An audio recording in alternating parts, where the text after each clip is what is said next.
በስመ አብ ወወልድ ወመንፈስ ቅዱስ አሐዱ አምላክ አማስሩ ወሰዱሱ ለወርኃ ሐምሌ በዛቲ ዕለት አይረፈ ቅዱስ ዮሐንስ ወንጌሉ ዘወርቅ። አንድ አምላክ በሚሆን በአብ በወልድ በመንፈስ ቅዱስ ስም ሐምሌ 16 በዚች ቀን ቅዱስ አባት ወንጌሉ ዘወርቅ የተባለ ዮሐንስ አረፈ።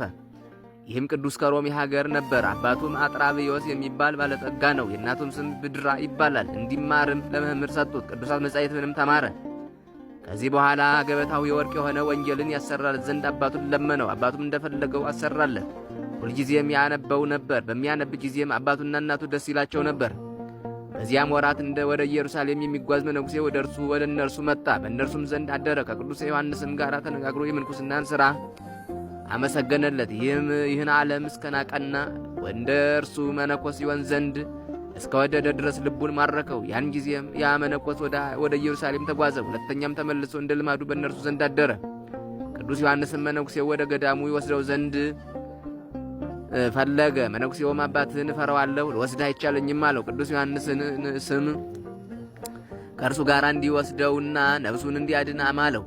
ከዚህ በኋላ በስውር ወሰደው። በመርከብም ተጭነው ያ መነኮስ ወደሚኖርበት ገዳም ደረሱ። የገዳሙም አበምኔት የወጣቱን ዮሐንስን መልኩን አይቶ አደነቀ። ቅዱስ ዮሐንስም የምንኩስናን ልብስ ያለብሰው ዘንድ አበምኔቱን ለመነው። አበምኔቱም ልጄ ሆይ የምንኩስና ሕግ እጅግ ጭንቅ ናት እኮ አለው። አብዝሶም በለመነው ጊዜ ግድ ባለውም ጊዜ ራሱን ላጭቶ አመነኮሰው። ከዚህ በኋላ ከጾም ከትጋትና ከሐዘን የተነሳ ሥጋው ደርቆ አጥንቶቹ ሁሉ እስከሚታዩ ድረስ በብዙ ተጋድሎ ተጸመደ።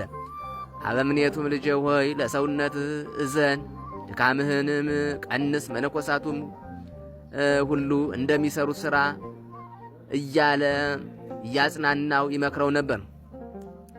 በዚህ ተጋድሎም 7 ዓመት በሆነው ጊዜ ከእነርሱ በረከትን ትቀበል ዘንድ ከመሞትህ በፊት ወደ አባትህና እናትህ ሂድ የሚል ራእይን አየ። ይህንንም ራእይ በ3 ሌሊቶች ውስጥ አየ። ለአበምኔቱም እንዴት እንዳየ ነገረው። አበምኔቱም ይህ ራእይ ከእግዚአብሔር ዘንድ ስለሆነ ልትሄድ ይገባሃል አለው።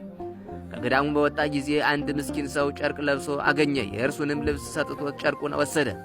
ወደ አባቱ ቤትም በደረሰ ጊዜ በትንሽ ጎጆ ውስጥ በአባቱ ደጅ በጾም በጸሎትና በስግደት እየተጋደለ ባሮች ከአባቱ ማዕድ የሚጥሉትን ፍርፋሪ እየተመገበ 7 ዓመት ኖረ። እናቱም በአንጻሩ ስታልፍ የሚከረፋ ሽታው ያስጨንቃት ነበር።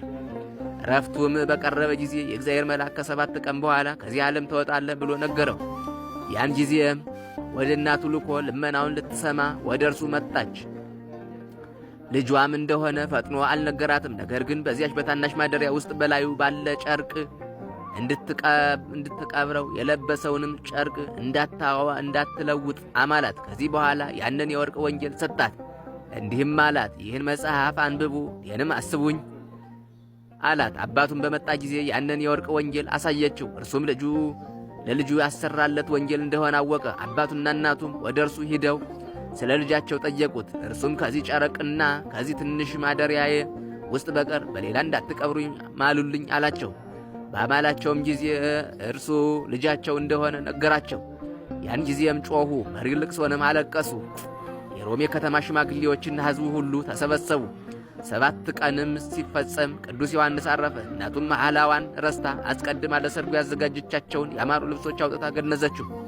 በዚያችም ጊዜ ታመመች። አባቱ ግን መሐላውን አስታውሶ እነዚያን ያማሩ ልብሶች አስወገደ፣ በጨርቆቹም ገነዙት። በዚያም በትንሹ ማደሪያም ውስጥ ቀበሩት። ከሥጋውም በሽተኞች የሚፈወሱበት ታላቅ ድህነት ተገኘ። ከዚህ በኋላ በስሙ የአማራች ቤተ ክርስቲያን ሰርተው ሥጋውን በውስጡ አኖሩ። ከእርሱም ታላላቆች ድንቆችን ታምራቶች ተገለጡ። እግዚአብሔር ምስጋና ይሁን፣ እኛንም በጸሎት ይማረን፣ በረከቱም ከእኛ ጋር ትኑር ለዘላለሙ አሜን። ሰላም ለዮሐንስ ዘወንጌለ ወርቅ ንዋዩ ዘአግበሮ ሎቱ አቡሁ እምነ እበዩ ወበተጋድሎ ማሰነ ወተወለጠ ራእዩ እስከ ስእኑ ጠይቆተ ገጹ ኪያሁ ዘርእዩ ወስከ ሰአልዎ ያውህድ እምብዝሃ ስቃዩ። በስመ አብ ወወልድ ወመንፈስ ቅዱስ አሐዱ አምላክ።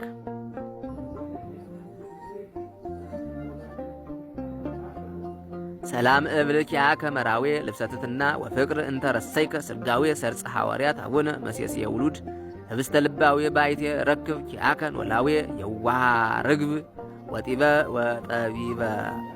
ወጠቢበ አርዌ። በስመ አብ ወወልድ ወመንፈስ ቅዱስ አሐዱ አምላክ አማስሩ ወሰብኡ ለወርኃ ሐምሌ በዛቲ ዕለት ወነት ሰማይተ ቅድስት አፎምያ። ወበዛቲ ዕለት ኮነ ዕረፍቱ ለአብ ክቡር ትሩፈ ምግባር ወሰናየ ዝክር አባ እንድርያስ አበምኔ ዘሀገር አባይ ደብረ ሊባኖስ። ወበዛቲ ዕለት ኮነ ጸአቱ ለዮሐንስ ነቢይ እምከርሰ አንበሪ። ወበዛቲ ዕለት ተስካሮሙ ለአባ ቤዱል ወዘካርያስ ወአውልንያ። ወበዛቲ ዕለት ተስካሮሙ ለቅዱሳን ኤስድሮስ ወአይነ ፀሐይ ወኒሮስ ሰማይት ወጌዶ